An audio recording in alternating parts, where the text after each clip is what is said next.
বিসমিল্লাহির রহমানির রহিম। প্রিয় শিক্ষার্থীবৃন্দ, আজকের অনলাইন ক্লাসে তোমাদের সকলকে জানাচ্ছি স্বাগতম। প্রিয় শিক্ষার্থীবৃন্দ, আজ আমি নবম দশম শ্রেণীর বিজ্ঞান বিষয়ের গুরুত্বপূর্ণ একটি পাঠের অনলাইন ক্লাস নিয়ে তোমাদের সামনে উপস্থিত হয়েছি। তোমরা ইতিমধ্যে যারা যুক্ত হয়েছো তাদেরকে ধন্যবাদ জানাচ্ছি। যারা এখনো যুক্ত হও নাই তাদেরকে যুক্ত হওয়ার জন্য আহ্বান জানাচ্ছি। আজকের এই অনলাইন ক্লাস যারা দেখছেন বা যারা অনলাইন ক্লাসটি অনুসরণ করছেন সকলকে পাল্লা মাহবুব আদর্শ উচ্চ বিদ্যালয়ের পক্ষ থেকে স্বাগত জানিয়ে অনলাইন ক্লাসটি শুরু করছি। প্রথমেই শিক্ষক পরিচিতি। মোহাম্মদ আমির হোসেন, প্রধান শিক্ষক, পাল্লা মাহবুব আদর্শ উচ্চ বিদ্যালয়, চাটখিল, নোয়াখালী। আজকের শ্রেণী হলো নবম, অধ্যায় ষষ্ঠ, পাঠের বিষয় হলো পলিমার বা পলিমারকরণ। পলিমার বা পলিমারকরণ নিয়ে আমরা আজকে আলোচনা করব। পলিমারের চ্যাপ্টার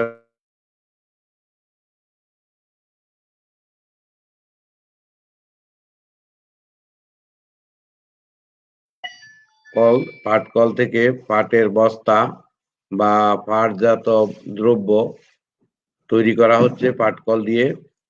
পাশে পাটের বস্তাগুলোকে আস্তে আস্তে কি করা হচ্ছে, এটাকে বেঁধে রাখা হচ্ছে।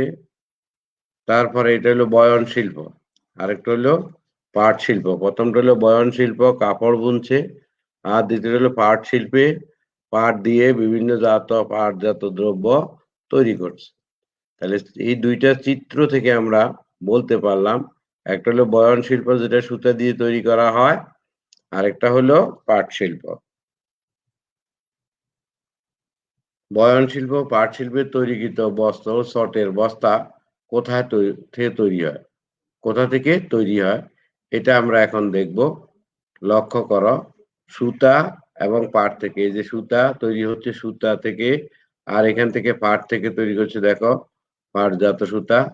মানুষের মৌলিক চাহিদার অন্যতম বস্ত্র ব্যবহৃত এই আঁশকে কি বলে? আমরা এই আঁশকে কি বলবো? এটাকে বলবো তন্তু। এই আঁশকে বলা হবে তন্তু। এটা দেখো সুতার তন্তু, আর এটা হলো পাটের তন্তু। তাহলে প্রিয় শিক্ষার্থীবৃন্দ, আজকের পাঠ নির্ধারণ করব তন্ত্রুর বা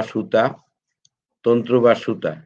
এর থেকে আমরা তন্ত্রুর বৈশিষ্ট্য, ব্যবহার, তন্ত্রুর প্রকারভেদ, তন্তু থেকে তৈরি সুতি কাপড়, এছাড়া আমরা মিক্সিং, কার্ডিং, কম্বিং, রেশমতন্তু, রেশম সুতা তৈরি, কৃত্রিম রেশমতন্তু থেকে সুতা তৈরি ইত্যাদি বিষয়ে আমরা আলোচনা করব। তাহলে আজকের পাঠ আমরা নির্ধারণ করলাম তন্তু বা সুতা, অর্থাৎ নবম শ্রেণীর বিজ্ঞান বিষয়ের ষষ্ঠ অধ্যায়ের পলিমারকরণ অধ্যায়ের নাম পলিমারকরণ। সেই অধ্যায়ের তন্তু অংশ নিয়ে আমরা আলোচনা করলাম। শিক্ষার্থী বন্ধুরা, তোমাদের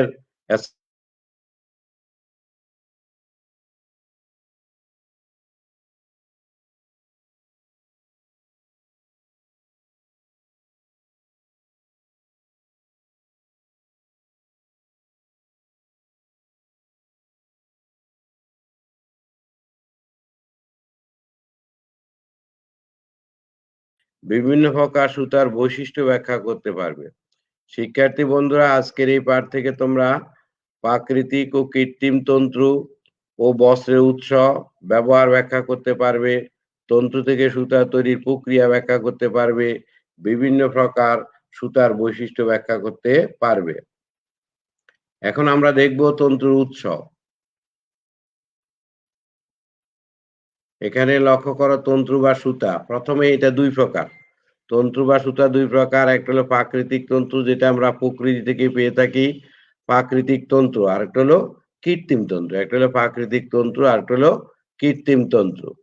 প্রাকৃতিক তন্তুকে আবার তিন ভাগে ভাগ করা হয়েছে। একটা হলো উদ্ভিজ্জ তন্তু, একটা হলো প্রাণীজ তন্তু, আর একটা হলো খনিজ তন্তু। উদ্ভিজ্জ তন্তুর মধ্যে আছে তুলা, পাট, লিনেন। প্রাণীজ তন্তুর মধ্যে পশম, রেশম ইত্যাদি। খনিজ তন্তুর মধ্যে অ্যাসবেস্টস। তারপরে কৃত্রিম তন্তুকে আবার দুই ভাগ করা হয়েছে, একটা হলো সেলুলোজিক আর একটা হলো নন সেলুলোজিক। সেলুলোজিক তন্ত্রের মধ্যে আছে রেয়ন, অ্যাসিটেট, রেয়ন, এবং নন সেলুলোজিকে আছে নাইলন, পলিস্টার। শিক্ষার্থী বন্ধুরা, আমরা তন্তু মানে এক প্রকার সুতা, বা আমরা দুইভাবে পেয়ে থাকি, কৃত্রিম উপায়ে পেয়ে থাকি, প্রকৃতি থেকে আমরা আহরণ করে থাকি। এই তন্তুকে দুই ভাগে ভাগ করা হয়েছে তার প্রাপ্তির অনুযায়ী, বা একটা হলো প্রাকৃতিক, অর্থাৎ প্রকৃতি থেকে আমরা যে তন্তুগুলি পেয়ে থাকি সেটা হলো উদ্ভিজ্জ তন্তু, প্রাণীজ তন্তু এবং খনিজ তন্তু। উদ্ভিদ তন্তুর মধ্যে আমরা পাই তুলা, পাট, লিনেন।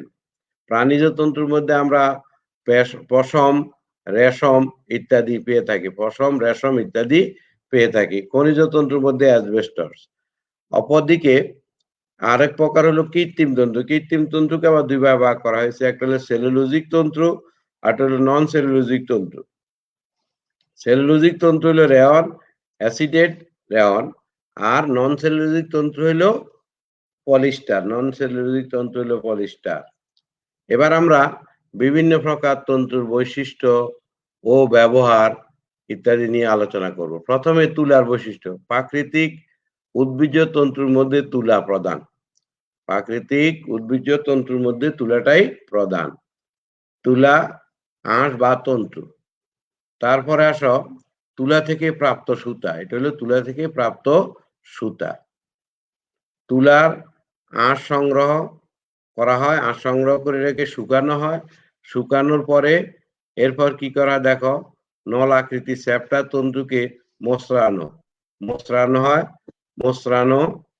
প্রথমে তুলা সংগ্রহ করে এই তুলাকে শুকানো হয়, শুকানো হয়ে তুলা আলাদা করে তারপর নল আকৃতি চ্যাপ্টা তন্তুর মসৃণিয়ে এটা একটা তন্তু আকারে তৈরি করা হয় বা সুতা আকারে তৈরি করা হয়। তাহলে আমরা বিভিন্ন প্রকার তন্তুর মধ্যে সবচেয়ে প্রকৃতির যে তন্তু আমরা বেশি পাই এবং যে তন্তু ওগুলির মধ্যে সবচেয়ে ভালো সেটা হলো তুলা। তুলার আঁশ থেকে যে তন্তু পাওয়া যায় তাকেই তুলা তন্তু বলা হয়। তুলা থেকে প্রাপ্ত তন্তু সুতা। এটা প্রথমে তুলা সংগ্রহ করবে, তারপর তুলাকে শুকানো হবে, শুকনি এটাকে তুলার ইয়ে থেকে ছাড়ানো হবে, ছাড়িয়ে নল আকৃতি চ্যাপ্টা তন্তু আকারে মোচড়ানো যাবে। এখন এই তুলার তন্তুর অর্থাৎ তুলার বৈশিষ্ট্য, সুতি বস্ত্র, এটা দিয়ে যে সুতি বস্ত্র তৈরি করা হয় সেই সুতি বস্ত্রটা টেকসই হয় এবং আরামদায়ক হয়।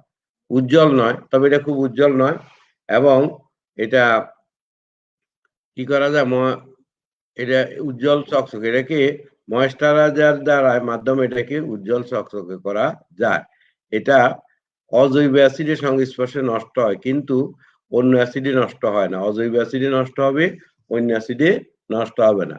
শিক্ষার্থী বন্ধুরা, আমরা প্রথমে প্রাকৃতিক তন্তুর মধ্যে তুলা নিয়ে আলোচনা করলাম। প্রাকৃতিকে যতগুলি তন্তু পাওয়া যায় তার মধ্যে তুলা প্রধান। প্রথমে তুলা গাছ থেকে তুলার ফল আহরণ করা হয়, এর ফলে তুলার আঁশ সংগ্রহ করা হয়, আঁশগুলোকে শুকানো হয়, শুকিয়ে এটাকে নল আকৃতি করে মসৃণিয়ে তুলার এভাবে ইয়ে করা হয়, তুলাকে মসৃণিয়ে একটা